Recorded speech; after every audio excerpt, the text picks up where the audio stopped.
everybody, and welcome to the Wise Women podcast with myself. I'm Wyn Abbott. I am an author and an artist, and my good friend Kathy Hodges from the Blue Butterfly, who is a Reiki master, a natural intuitive, and an artist.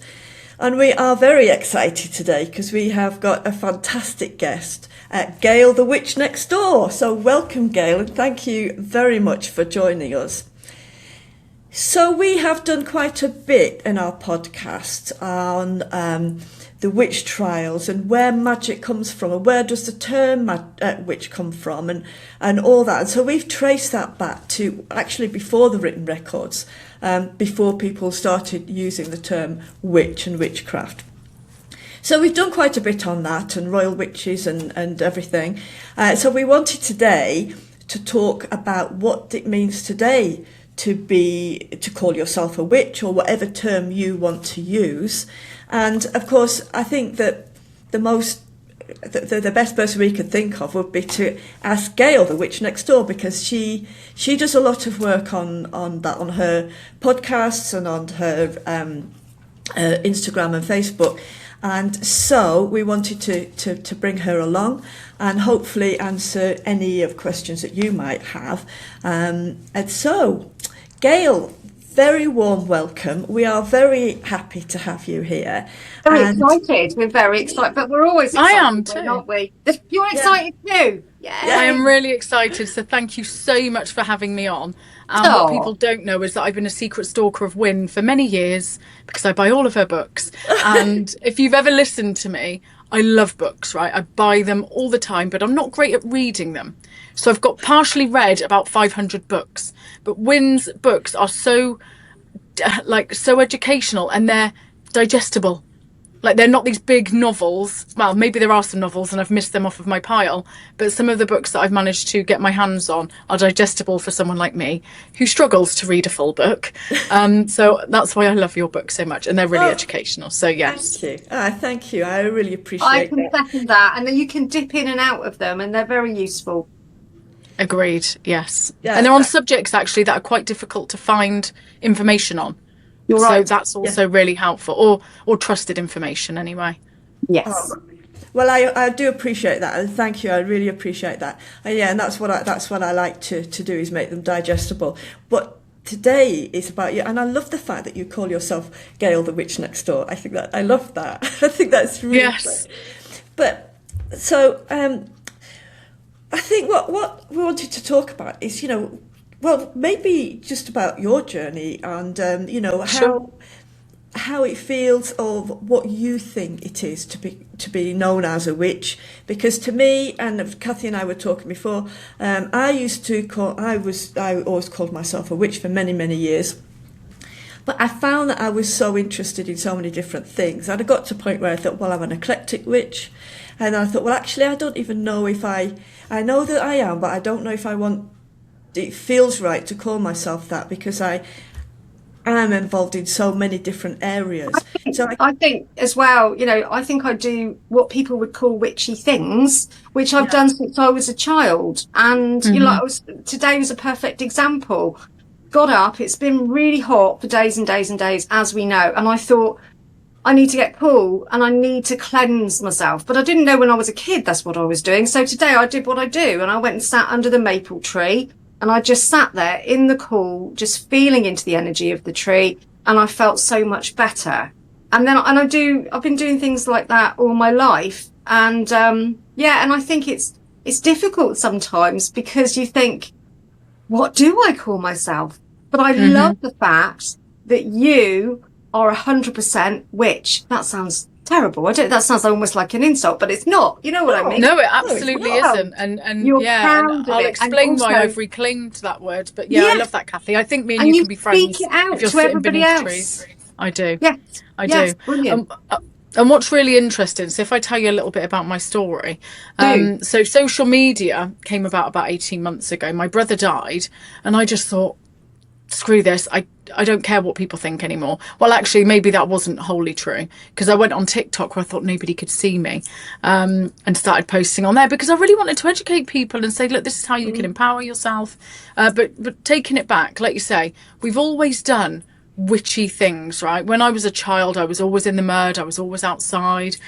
I remember once eating mushrooms that I wasn't supposed to eat, and then my mum panicking about that, and, you know, talking to trees and being with nature. That's inherently what I've always done. Looking for fairies.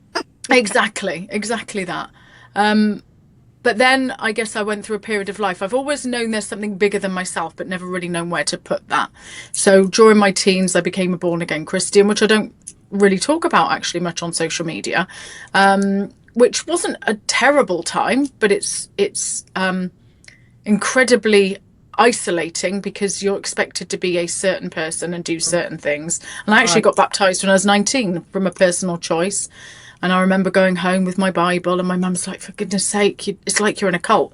And she wasn't wrong, actually. But at the time, when you're 19, whatever your mum says, you want to stick your fingers up to and go, well, you don't know, you don't understand. Maybe You've she never didn't been 19. stuff. Yeah. No, exactly. How do you know?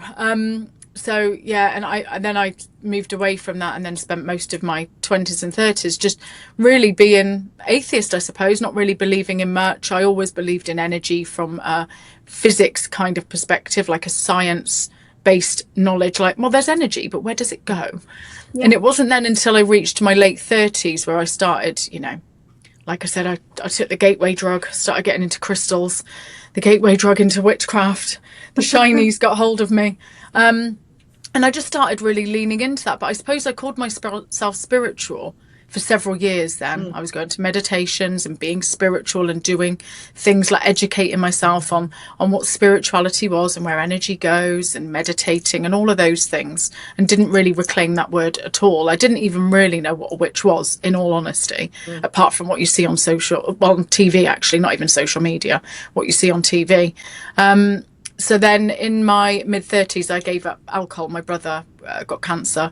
He got a brain tumour, and we're very close. He's only 10 months younger than me. So we were incredibly close, and we've got kids the same age and all that kind of thing. So I gave up alcohol. And at that point, then it's like my mind and body became free of anything. And it was a time when I really needed support from the universe, and it gave that to me. So proudly, I kind of started doing more and more to try and just help myself through what I knew was going to be the loss of my brother. It was several years. I mean, if you've ever lost anybody to cancer, and you know they're going to die, and they know they're going to die, you're grieving for a very long time. Yeah. So it was a very long period of grief. And then his wife always says to me, you don't get time served, so when he died, you have to go through it again. Like, that's not fair, is it? Surely. Surely you do all the pre-grieving.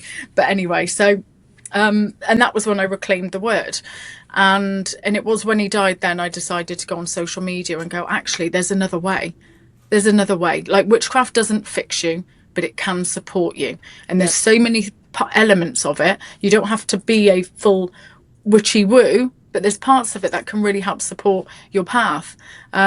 And the interesting thing is, and not many people know this, I do try and say it every now and again, but I've actually got a full-time job. I'm a director for a logistics company, and I head up a division in the UK. So I'm incredibly busy. When people see me on social media traveling around the world, that's for work, my day job. And I'm also incredibly lucky that my day job are okay with me doing the witchcraft stuff online. They obviously make jokes, right? Work with a bunch of men in the warehouse going, oh, what are you going to do? Get your broomstick out. Yeah, that's right. Yeah. And I said, but what's going wrong for me? Tell me that. So if you think witchcraft's, you know, a joke, what's going wrong for me? Because I win some big deals at work, and my personal life's going pretty well, apart from the grief stuff, obviously. But that's also part of life, right? The cycles of life. So yeah, I started social media 18 months ago. Had no idea it was going to turn into what it's turned into. I'm thankful, exhausted, but along the way I've met so many people, so many great witches, and so many non-witches, actually, just spiritual people, and it just broadens every single day. So I love reclaiming the word witch. It's an empowerment word for me. It's a coming back to myself. But you're right, folk tradition, which wasn't even a thing. It wasn't even a word. It's much more modern practice, and people don't necessarily understand that. So I do sometimes get on my high horse when people, you know, use it in a defamatory way, because I'm like, look, the word actually has been demonized by men and the patriarchy over hundreds of years, and you use it as a derogatory term to put women down. Not always women, men too, of course, but mostly women, and to put them in a box. And that's why I reclaim that word. And the next door piece of my name for social media purposes is like, there's witches everywhere.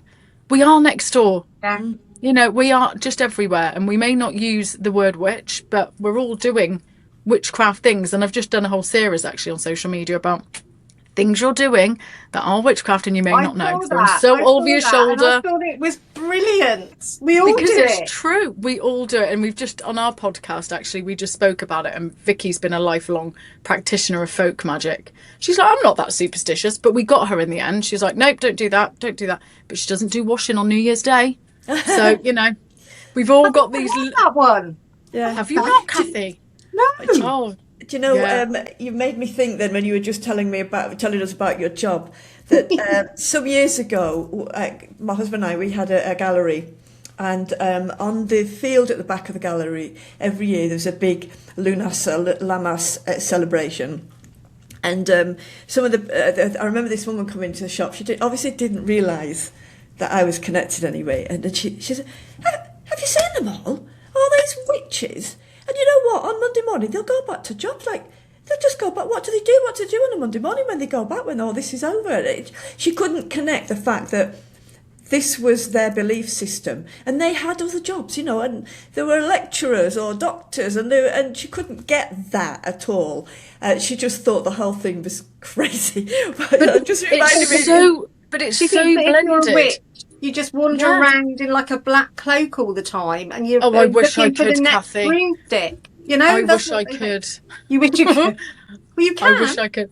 But it's all interwoven. And actually, some of my skeptical leadership team do recognise that my intuition helps me in my day-to-day. Yes. Like, I can feel that energy when I walk into a room, and I won't deal. I've got really strong boundaries, and that's all because witchcraft has given me that.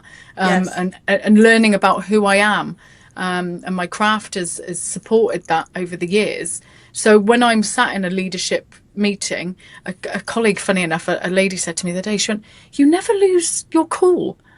And I'm like, I know, because I'm supported, and I can see the reality of what's going on here. And those small things help other people to recognise their power too.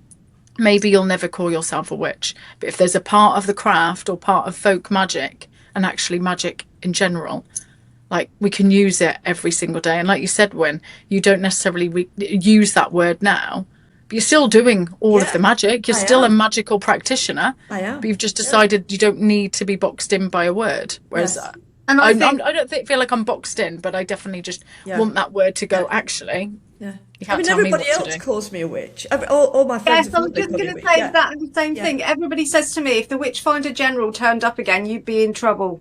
Yeah, but I think that it is.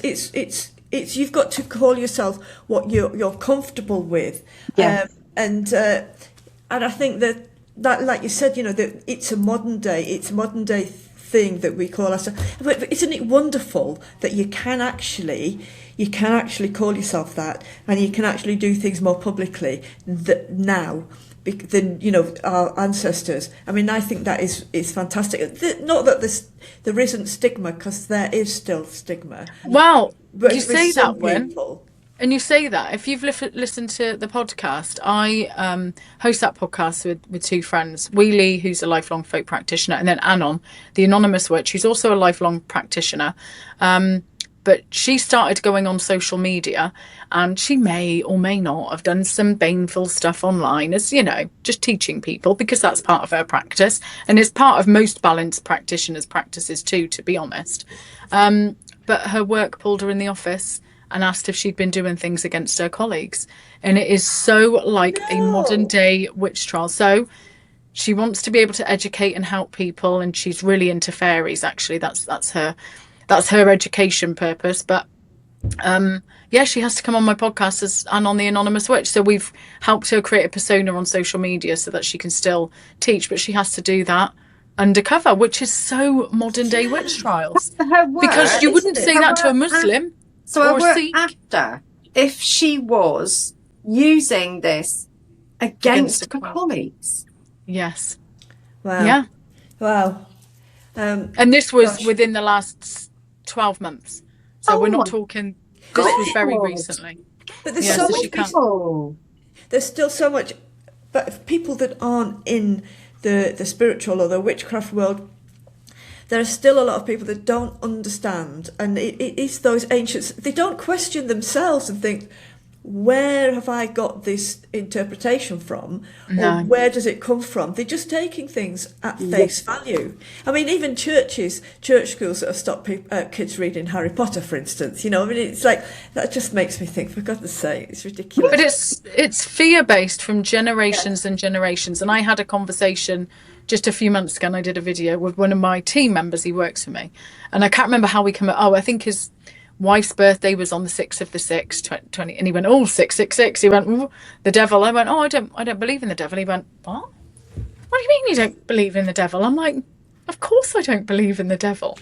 I said, because that's a Christian belief. And I said, I'm not Christian. And he didn't understand it, because people just have been brought up a way to think that witches are evil, bad, work with the devil, a dark, walking around in black cloaks, all of the cool stuff that actually we really want to do.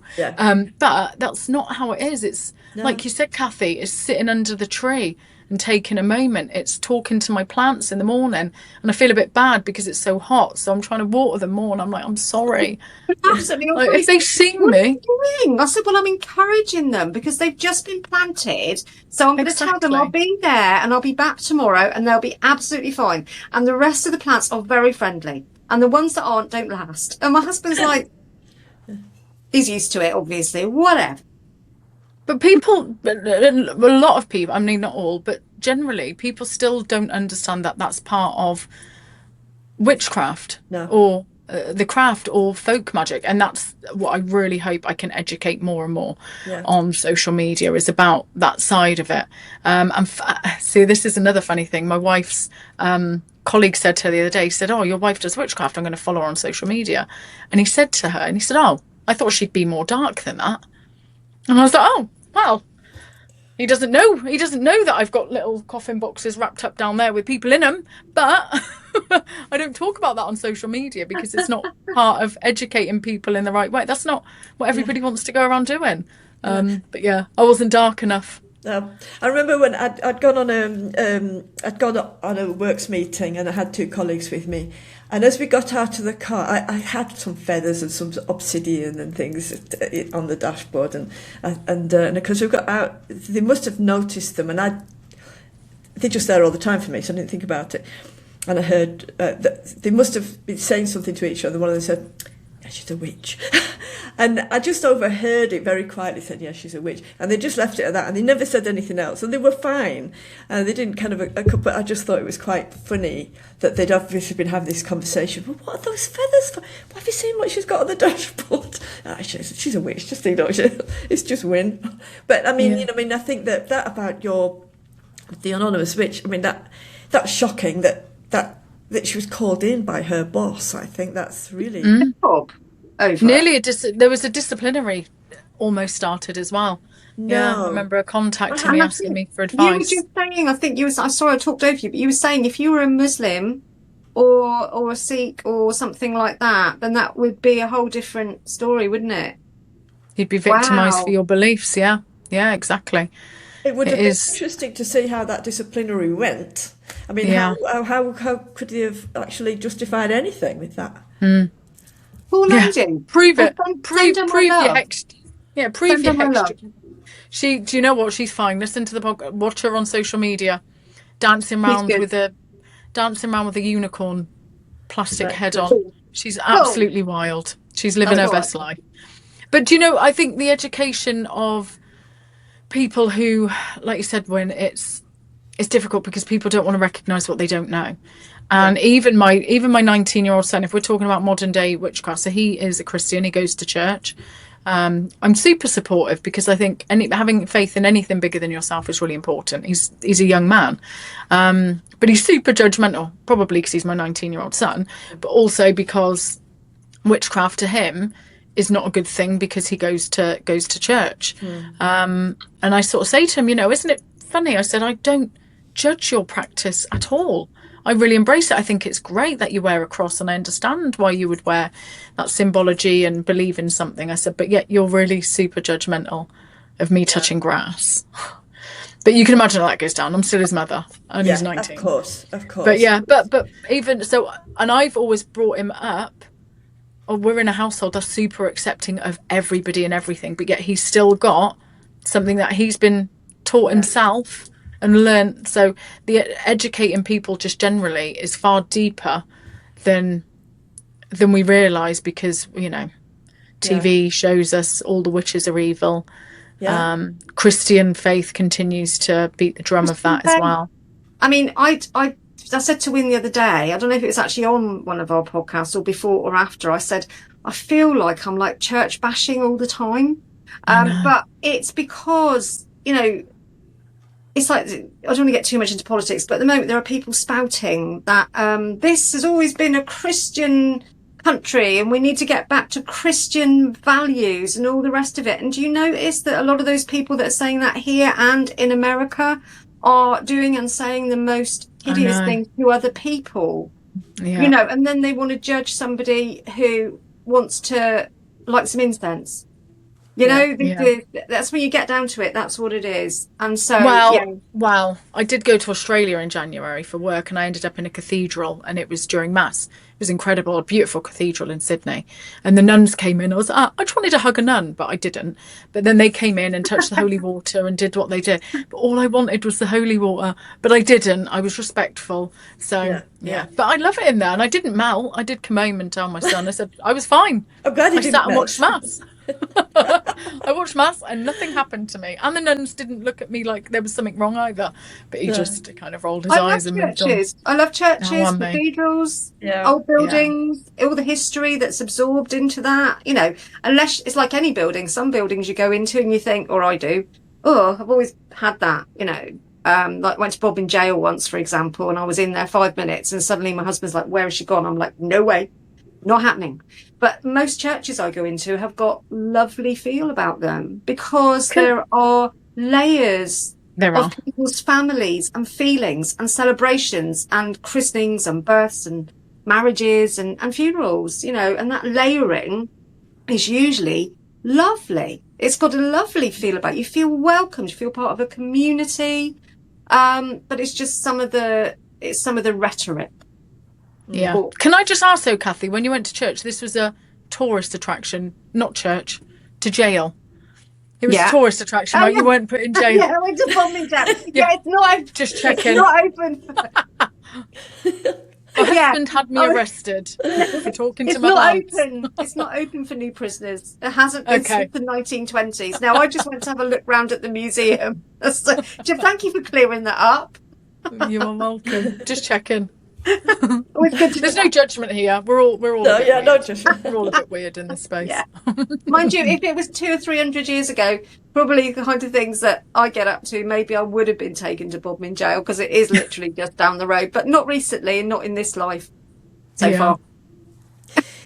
I think one of the things that we talk about a lot, which I think is really wonderful, is there's a lot of goddess resurgence now, and people starting to understand more about the goddess, because if you go way back, the goddess was very much part of everything, society, everything, and of course it was the goddess predominantly, not always, but was demonized by Christianity, and some of those goddesses that were demonized and seen as evil are now being seen as, well, they're often called the dark goddesses, and we did a podcast on that. But it's not about having light and dark magic. It's about two sides of the one coin and how you use that and how you integrate that power, isn't it?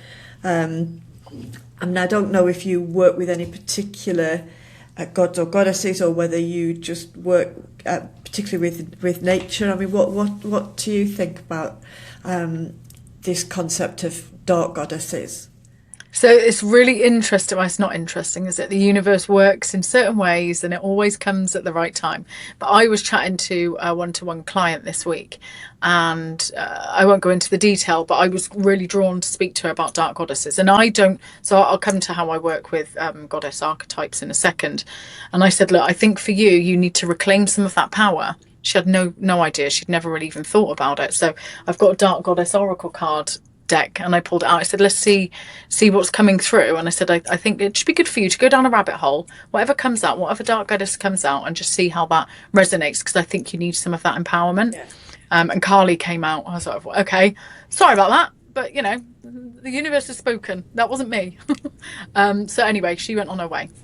And I've never really worked with deities or goddesses in the sense that I believe they're beings, but I do work with the archetypal energy. Yeah. And I think very much like a church environment, people feed their energy into those beliefs, and it empowers you then to use that energy for yourself. So the Morrigan is a goddess that I've worked with for several years in terms of the archetypal energy. And when I'm meditating, I do connect really strongly with the warrior, the fire, you know, that kind of spirit. And she helps me to make some of my life decisions. But would I say I'm like a venerator of deities? Probably not. So this is why I don't talk about it an awful lot on social media. I do a little bit on my Patreon, but on social media, because I'm not an expert and I haven't worked in a way where I've created a deity altar space, for instance. However, I truly believe all of the deities have got energies that we can tap into. And when I first started, when I was spiritual, I worked with Ganesh for a long time. And I've actually got a card deck, one of my first ones of Ganesha. And I love the energy of that goddess. Is Ganesha a female or a male? I think it's both, isn't it? Male, isn't it, Ganesh? I don't know. Male. Okay. So why did I get confused? I'm going to have to look at that later. But anyway, so I work with that energy still, just in terms of opening roads. And I do like to dip in and out, and sometimes seasonally, like during the winter last month, I was really called to just deep dive on the Kaliach. And finding information on the Kaliach is really, really tough. That isn't one of your books. So if you want to write a book about that one, please do. I have thought about it, yeah. I mean, I work in exactly the same way, not seeing them as, but I see them as archetypes. And I think that you've really hit the nail on the head there, because it's about working with that energy, that archetypal energy that you need at that particular time. Yeah. So the Morrigan book that you showed up, when I wrote that, I was ill and I had a ceramic studio and I couldn't do that, so I was kind of confined to the house. So I thought I used, that's when she came through to me a lot. And to me, the Morrigan is about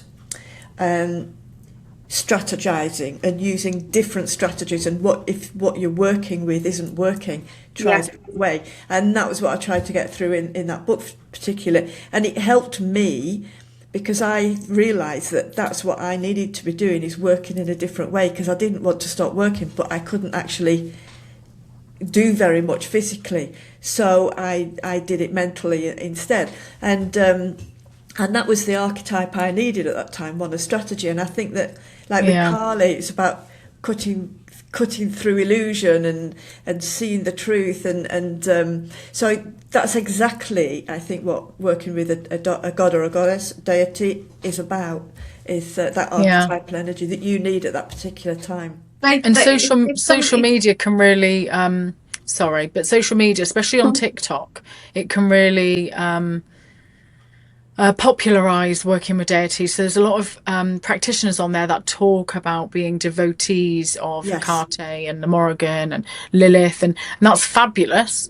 But it's also not a reflection how a lot of practitioners tend to operate in that space. You don't have to be a devotee to work as a devotion. And I think it's limiting. I think it's very limiting. And it's like, because I talked about this, I can't remember, I think it was the last podcast we did with a guest. I'm not sure, Caribbean possibly.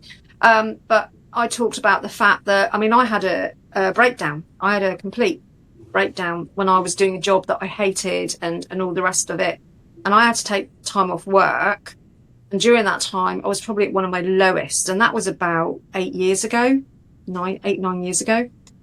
And before that, I'd started to, I mean, people call it different things, but I started to wake up, I suppose. I started to accept that there kind of was more out there. There was something more than me, and something that was a part of me, and something that went back generations that was calling to me. But I was also, excuse my French, shit scared of that.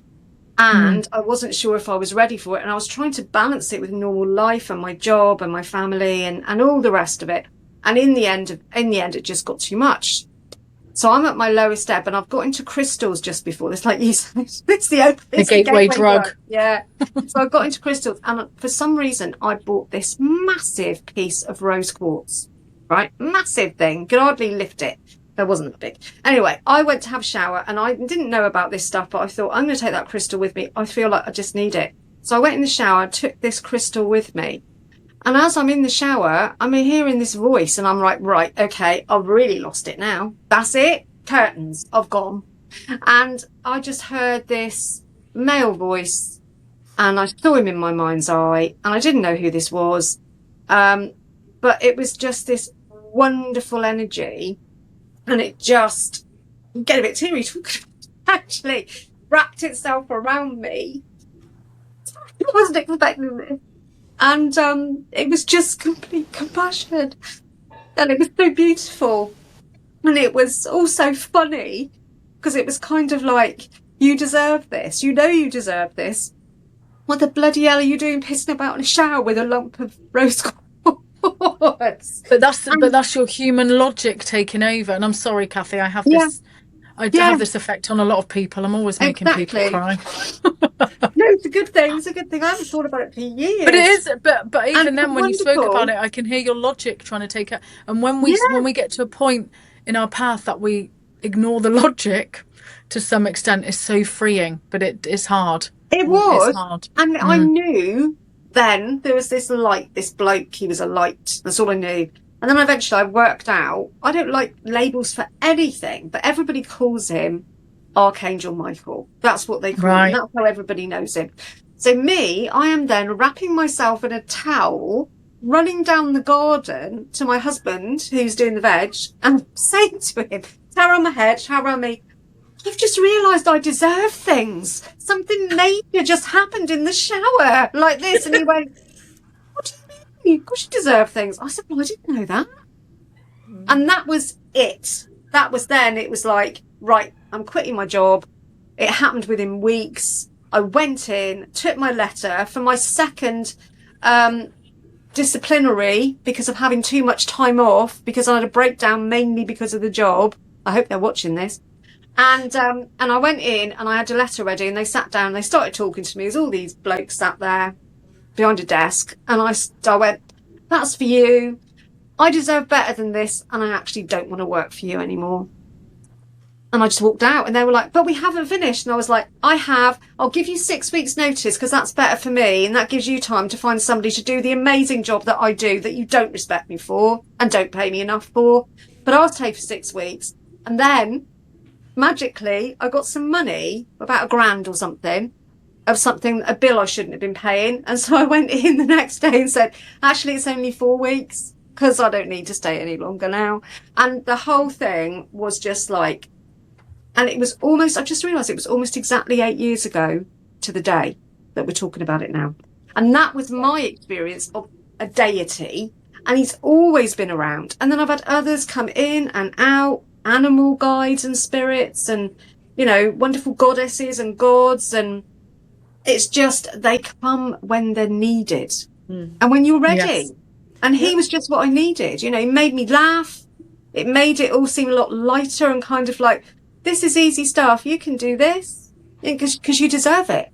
What? Do I? And that was just, wake up, on we go. And it doesn't make life perfect, and it doesn't mean you don't have your challenges, but it just makes you realise who you are. I think. Yeah. That was for me. Yeah. But I didn't realise that whole story was going to come out, and this is Gayle's episode, and I took Gayle. No, it's not. It's our episode, and it's absolutely amazing, because I love that. I love that the way you explained it, where your human side came out because you had to try and logic it out, that's a really important story to tell people, because we are still human, and when things happen, the trust piece, you suddenly got there. I mean, you had to hit rock bottom, which is usually the way, right? That resistance is there to kick us in the shin. It's like, how much can you resist, and before you can't resist anymore. But it's a really important story. It's not just the Gayle show, is that? I think we all go through those moments. It's funny, we often say this, Win, don't we? We start talking about something and we have no idea where it's going to go. It's the magic of it. True. And I think that with a lot of people who are drawn to the spiritual or witchcraft or druid or whatever, it's often kind of ignored for a while, because you kind of feel the messages, you feel it, but you're just still not quite sure. And then sometimes it's preceded by that dark night of the soul, where everything just takes down, where you can't go down any further, and then there's only one way is up, and you kind of claw your way up. And I often, with people that I've worked with, I've often found that they come to me when they've reached that dark night of the soul, but when they come out, they're so much richer afterwards, because they see things in a different way, and they realise that they don't have to. Often you'll hear people say, he or she has ruined my life, I'll never be the same again, and I always say, well, that's only if you let them, and it's about finding different ways, like I said with Morrigan, I suppose, using different strategies to deal with your life, and working with the archetype that's coming through to you at that time. And it's such an important, like I said, I work with one-to-one clients all of the time, and they're not always at the dark night stage, but trust is such a difficult thing to teach people. But so the way that I always go about it is try and break down why our human brain and body react the way we do, and it's conditioning through our whole life. You may have religious upbringing, and therefore you always think there's a consequence to your actions, because that's been part of your makeup. So everything that's resistance is a protector as well. Like, so if it's saying don't do it, just try, like, okay, my body's trying to protect me, my brain's going to not let me though, I'm going to continue on anyway. But I've had years of working through that, but there's so many reasons why we can straight away. I mean, Kathy, without psychoanalyzing you, it sounds like you never felt like you were good enough. So you've always held yourself back, and there was a point there where you're going, you are good enough and you can do whatever the hell you like. So off you trot. You're like, oh, okay, thanks. Stuff, but I actually didn't, and I didn't even realise I thought that until it was actually told to me, and it was like seeing things in a different perspective. And I think when we start connecting with deities, and we start working with energy, and we get to know ourselves, and we start working with witchcraft and spells or whatever it is, then it gives you a different perspective on life. And very often it's the whole perspective you always should have had. But like you say, we are conditioned. I'm sure all three of us, when we were younger, perhaps sensed things more than everybody else, saw certain things other people didn't see. And when you're a child, you're all, like, excited about it. When you start talking about it to people, you suddenly realise either one, they do too, and they've just decided or been taught no, or two, they just don't understand it at all and think you're weird and they don't want to know, so you're kind of, like you say, conditioned, put in a box. Yeah. This is how we all behave. These are our milestones in life, and this is what we have to achieve to be happy. And the rest of it, oh no, you don't want to have anything to do with that. Shut your mind. And luckily, I love that people tell me what to do, because I like to do the opposite. I'm like a maverick. I'm like, what? You said no? What? I can't be a witch? What? I can't have bones on my wall? My wife walks in here sometimes, goes, what's all this in the house? I went, well, there's probably more down here now than there was before. But actually, just going back to the point about working with deities, I mean, what I work with is animal spirit guides more than anything else. And you can't see here, but I've got a lot of animal bones, and I love to try and explain to people what that means in my practice, because they just see bones, and for me it's much more than that. And I found a whole deer carcass a couple of years ago, and my wife was horrified when she came home and found it in the bath, and I had to then learn how to clean it. Can you imagine? She was going, this is absolutely, I mean, it looks beautiful up there now. I've got but that was the universe giving me something when I needed it. I'd actually asked and worked with the land for quite a while before that happened So even though it seems like off chance, it was in a place where it shouldn't have been, and it's incredible. And now I can work with deer spirit animals, and my thing, and that's a really big part of my practice. But it's a relationship. It's not just, oh, what are my spirit guides? And there they are. And it's same if you work with deities as well.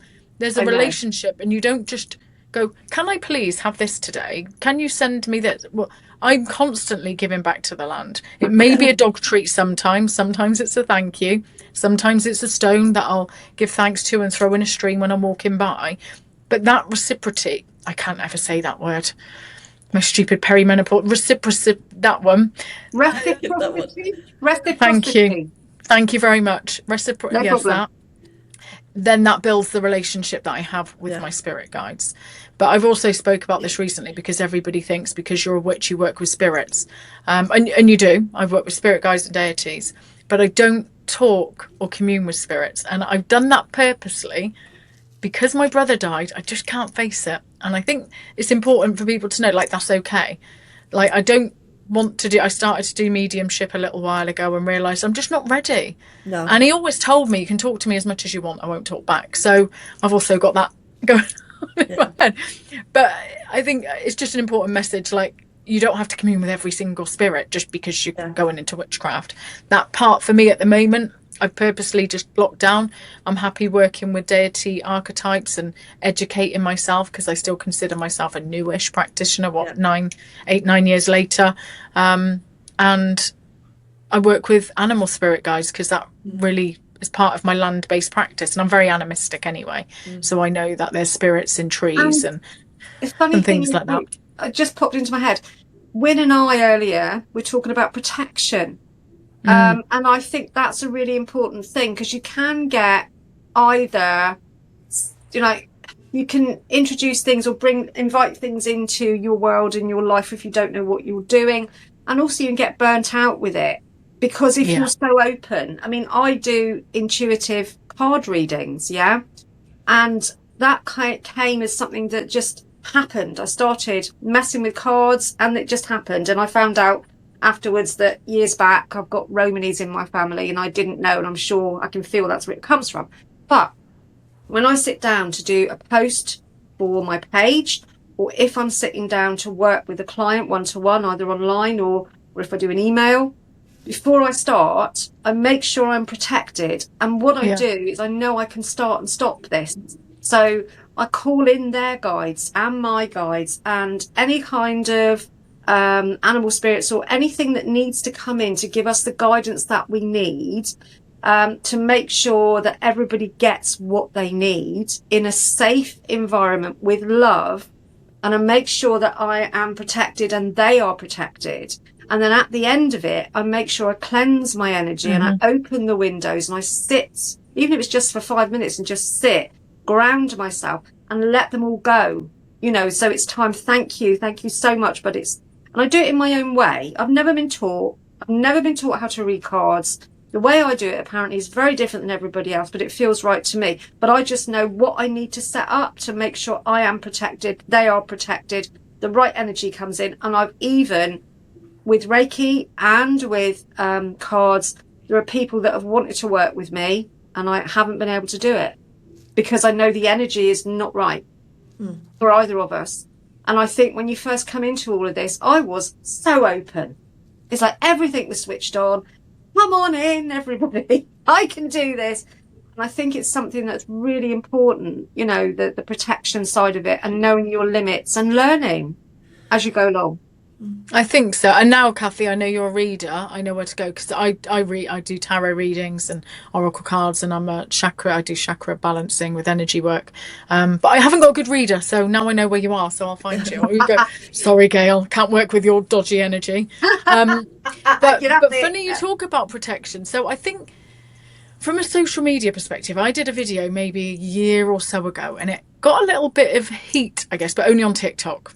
Because over there is a bit more toxic, I guess. Facebook and Instagram is a lot more open, or they do, I don't know. So anyway, I did a video going, protection isn't everything. And I'll tell you why. I don't know, there's something like this. Because I think what we can do, and protection is absolutely important, absolutely. But sometimes there's that fear-based. So newer practitioners or people coming into it go, oh my God, if I don't protect myself, I'm going to... Well, you're not going to start working with a Goetia, are you, straight away? And you're not going to start calling in spirits. So when we talk about protection, the first thing I always think when we're very new is that boundaries, what you will allow in and what you won't. And like I said, nobody's taught you, but you've taught yourself the energetic boundaries. So for some people, it's just putting boundaries in around the people around you so you don't absorb their energy. And then it's the boundaries about what you will and won't allow in, and which is what I'm talking about with my spirit guide connections. And actually, my wife is very spiritual. She won't admit it, but she always has seen spirits for her whole life. But she has learned somehow to block that off because she doesn't want it. She said the other day, she said, I felt something. She said, no, not today. I just cannot be bothered. Leave me alone. So she's figured that out. Yeah. But so protection is like, just how do we make it not fear-based? You're not suddenly... I was chatting to, I don't know if you know Alwyn, the Antlered Crown. He was on our podcast this week. Comes out next month. I've heard that name. He's a very big social... You'll know Alwyn. He's the Antlered... Yeah. You'll know. He's got that deep voice. He's been a folk witch for his whole life. He's got big social media. And he said, he always says, has anybody ever ended up in A&E from doing astral projection? He said, no.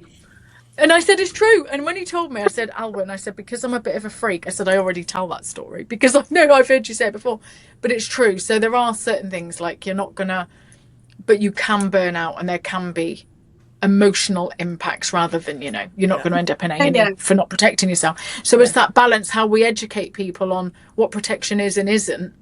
And if you're an advanced practitioner, protection's like you're reading other people's energy. There's a different level of protection needed there. But if you're coming into the craft, all of this flashy light and black candle stuff online isn't what it's about. It's much more about energetic boundaries, cleansing, that's protection, clearing your energy down. A lot of people forget that. Simple things like threshold magic, if you're walking in and out of a room, let it stay there and then you walk on. No,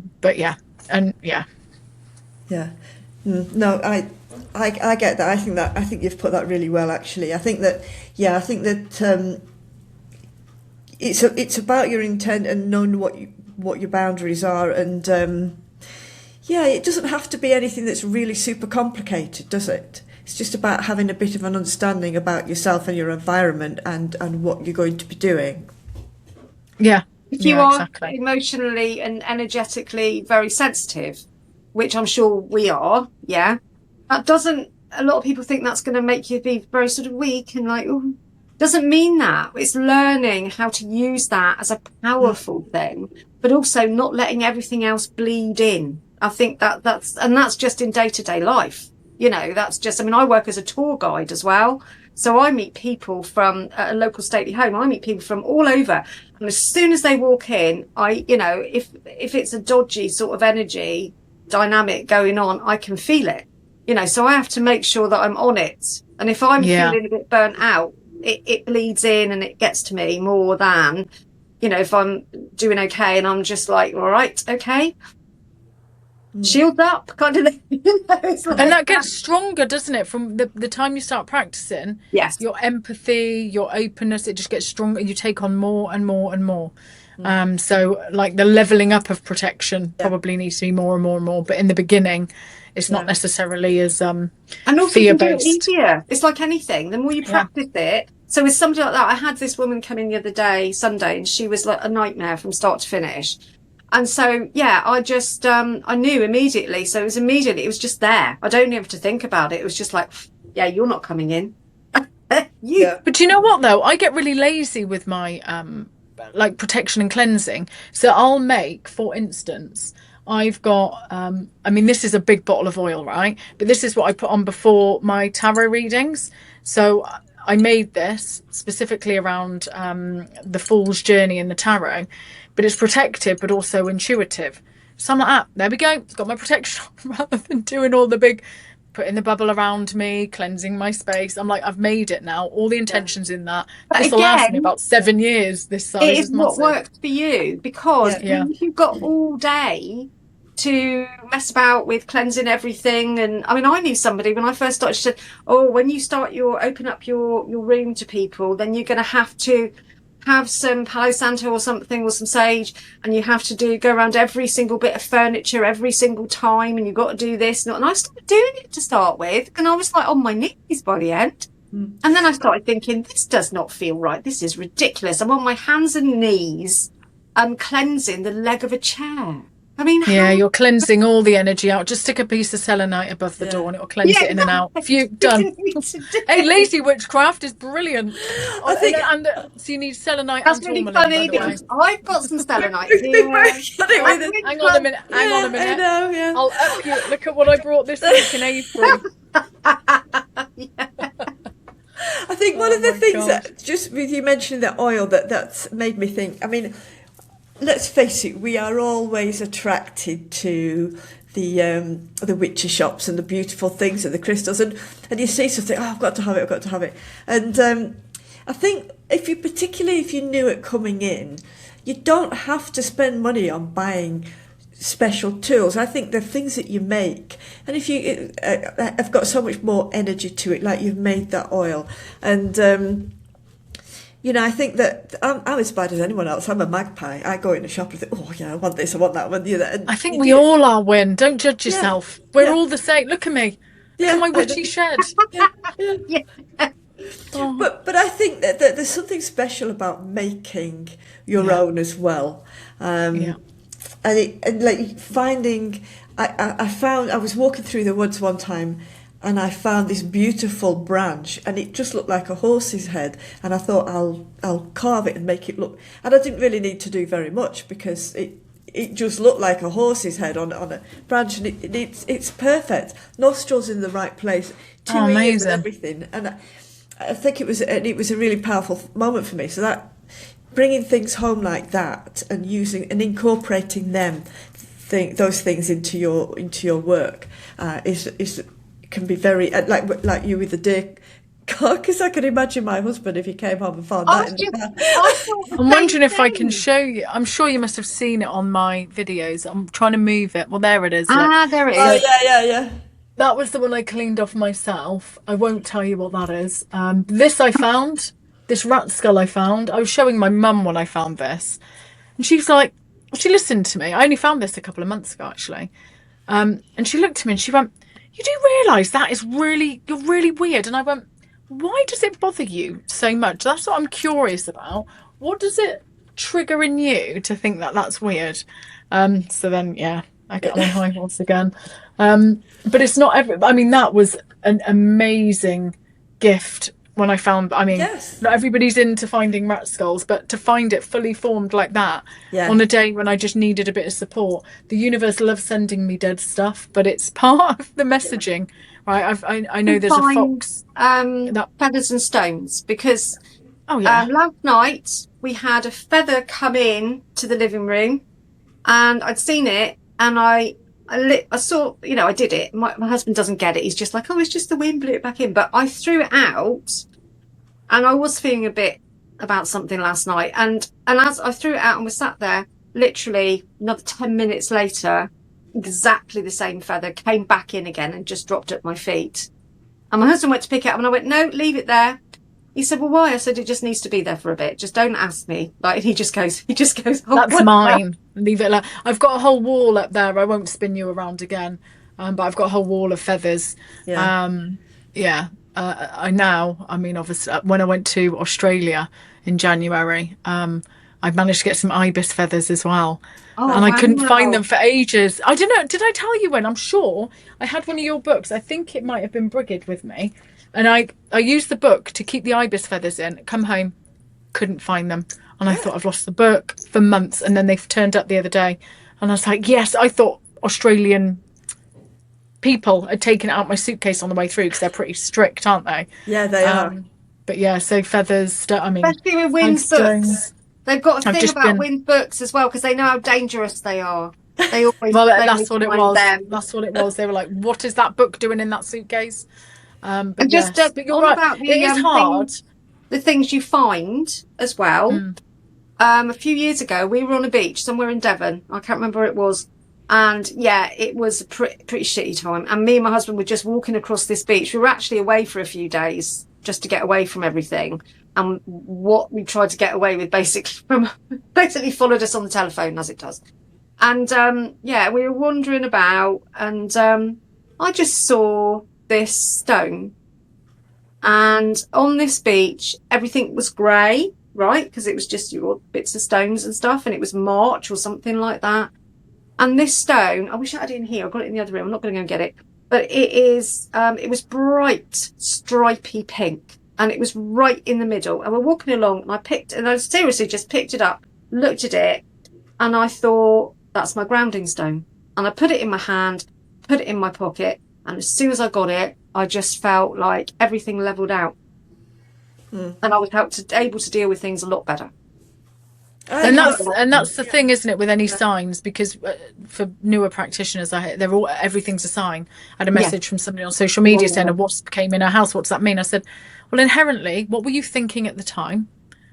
What does it mean to you? I know it sounds like a cop-out. I can't give you that answer. You know that answer. Like, you knew picking up that stone, it was for grounding.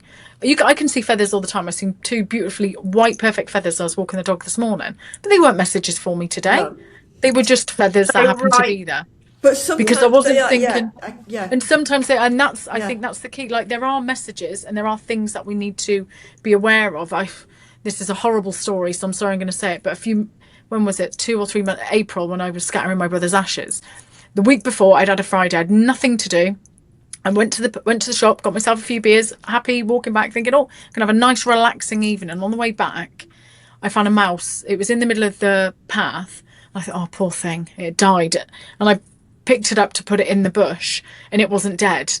And I brought it home. My wife and son were freaking out. Obviously, weird. Gayle again. Don't get away like that. I said, I'll take it down the shed.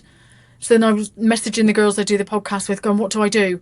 And Vicky was like, right, you need to get oats because of this and this poor mouse. So I had it in the chair for a bit, put it into a box, went back up the house for a little bit, come back down, and it died. But I was so heartbroken. Absolutely. I cried all night, like uncontrollably. Cried, and then I went to a drumming circle the next day, cried, ruined it for everybody. Well, I didn't ruin it for everybody, because I kind of acknowledged that, sadness is as important as happiness. It's all valid. Yeah. But I was just in bits. But that was the universe sending me a message that I needed to just let that go that day. Yeah, I had some time, but that time was for me to grieve. I was scattering my brother's ashes the week after. But it was also that message that I couldn't save that mouse like I couldn't save my brother. Yeah. Good grief. But that was timed on purpose. It wasn't just something random. I was thinking about having some time to relax, and what I needed to do was let the sadness out as well that I'd been holding on to because of busyness. So it's the same when we're looking for signs or messages. It's about the timing and what we're thinking about and what we need. You say, because people always often will say to me, because butterflies were a big thing for me when I first started, realising what I was here for and what it was all about. I'm obviously still learning an awful lot about what it's all about. I'd see butterflies, and then my Facebook page persona, whatever, is the blue butterfly. So if I'm out anywhere with anybody, people always say, oh, I suppose that's a sign, look, there's a butterfly, like taking the mick. And very often it's not. It's just like, no, it's just a butterfly going past. They're expecting me to get all excited and go all witchy and start doing some kind of tribal dance or something, I think. But it's just a butterfly going past. It's hard to explain, isn't it? But yourself. And I'm glad that you told me it's the blue butterfly, because I thought you were the blue butt. So the blue what? Yeah. Your name on the screen is the blue butt. Oh. So it is, yeah. That's my other job. Yeah.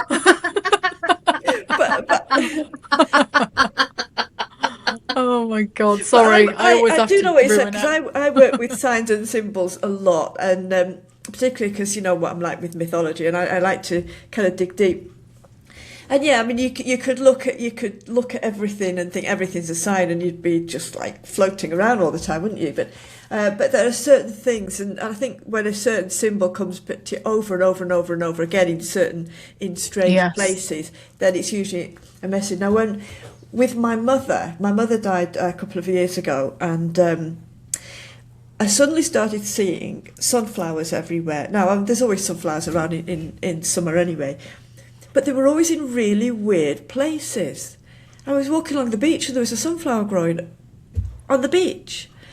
And I just thought, that's really odd. And then I went to see my daughter-in-law, and she said, look, behind you. And I hadn't noticed it when I came in, but in between the paving stones, there was a sunflower, and they were all in really strange places. And I've got to realise now that I see sunflowers a lot, but there's sometimes when they are kind of in your face, and I see them in places that they shouldn't be, and I feel her around at that time. And I think that working with signs and symbols is important, but it's about, not every feather means something, and you know it. And if it is going to mean something, that sign will recur. It'll come back. Correct. Won't it? Yeah. Or you can, if you reach a point in your practice where you're asking for specific signs and they appear as well. Yes. That can be validation as well. But I guess that might be more sort of intermediate to advanced practice. But yeah, in the beginning, you start seeing signs everywhere, and you're questioning like the specificity. Oh, what's wrong with my words today? How specific? Like a wasp, but what does it mean to you? Like not everything, like how does it resonate for you? Yes. Just because it's a butterfly and it means transformation, it may not mean that to somebody else as well. So, yeah. Or the blue butt. If we, the blue butt, that's my whole other persona.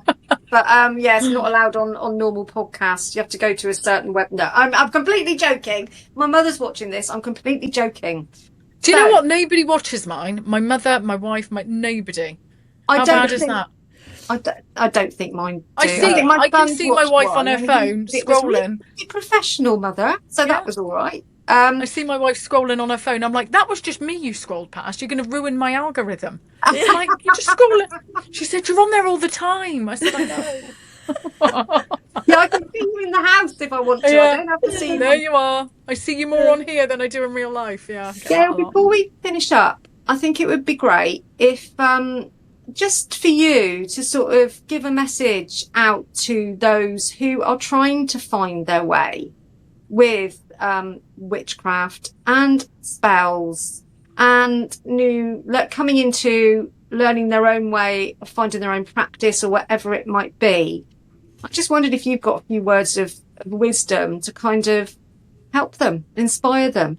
Yeah. Oh wow, Gayle and the wisdom. That's no pressure at all, is it? Not at all. No pressure. Since I've started social media, there's been an outcry for just education. So, and I do that in a number of places. And when you said spells, I'm actually doing plug. I'm doing a spell masterclass next month on the 16th of August. And that's just to teach people how to construct their own spells. Because everything, the power, basically, if I could give any wisdom, the power and the magic is within all of us. Yes. I may be able to guide you, but I don't know everything. And also, you may not also resonate with everything I do. And you need to learn that discernment and remember that the magic is within you. Yeah. And that's what I hope to empower people with. It's not just about finding where the magic is or understanding what it looks like. It's like building that practice for yourself. I don't resonate with any other practitioner 100%, and nobody else should. Your practice is your own, and that's the biggest wisdom I can give. Your practice is your own, and the magic is within you. You've just got to look for it and believe it. Yeah, I think that's exactly right, and I feel the same. You've got to work with your own instinct, and you can read as many books as you like and learn things, but at the end of the day, it doesn't feel right. Then you've got to do it your own way. So I mean, that's just going to say that work, because we're almost taught from children to ignore our instincts. Yeah. And our intuition. So with anything in life, if it doesn't feel right, don't do it. And this is exactly the same. And so I agree totally with what you both just said. Yes. Yeah. And if you struggle with your intuition, there are really straightforward ways to learn what your yes and your no is. So if you're starting from a point of not trusting yourself, just start to think and feel, what does yes feel like? And just think about times when you would say yes to something, or when something feels good. And you think, oh, I feel that in my stomach, or I feel it in my butt cheek, or whatever that looks like for you, because we're all different. And what does no feel like? And just keep practicing that. And then you'll start to trust your own intuition, because that is a big one, because people go, well, is it my intuition, or is it my anxiety, or is it my worry? So just learn what your yes and your no is as well. Now, Yeah, what does that's yes feel like? That's a good point. Yeah. That's a really good point. Yeah, very good Yeah. point, actually. I like that. Yeah. Yeah. So, Gayle, we could talk for hours and hours more, but we have to draw close to it at some point. So thank you so much. I have learnt so much. I have really enjoyed this conversation. I'm sure Wyn has as well. So hopefully you have, Gayle.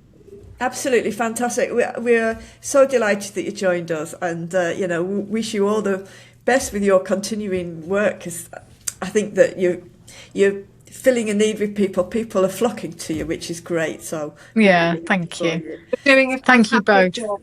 Doing a And fantastic don't worry, Kathy, I'll be in touch for a reading. And when I need to get you to sign all of my books. oh, well, if you come into, don't forget, I've got a new one coming out in Glastonbury. So if, it's in September. So if you come into Glastonbury, the Witches Market, I'll sign them all then. Oh, I need to come to Glastonbury, but I always go to Avebury, you see, quite a lot, so your books are always there too. Yeah. I'll find your books, don't you worry. Yes, I shall let you know. So thank you so much again. Thank you so much again. Yeah, and just before we finish up completely, we're just going to have a little bit of a chat, a couple of seconds about what we're going to be talking about next time. And next time we are talking about Rhiannon. The Welsh goddess, the Celtic goddess, whatever you would like to call her. Her story is incredible. And Wyn is an authority on it. That's putting you in the spotlight, Wyn. So we're going to be talking all about her, and also the other horse-related goddesses that are part of mythology generally. But Rhiannon is where we're going to focus, isn't it, Wyn? Yeah, it is. And the other horse goddesses that are kind of often equated with her. So we're looking at, you know, kind of the energy of the horse and the horse goddess. And so we'll look at Ireland and the Celtic goddesses. So, yeah, lots to talk about. And we are thoroughly looking forward to it. Good. So, from myself, Kathy, also known as the Blue Butterfly on social media, and my good friend Wyn Abbott, and the lovely Gayle, the witch next door. Thank you so much for joining us today, and we look forward to seeing you next time. Much love. Thank you very much. Bye. Bye. See ya.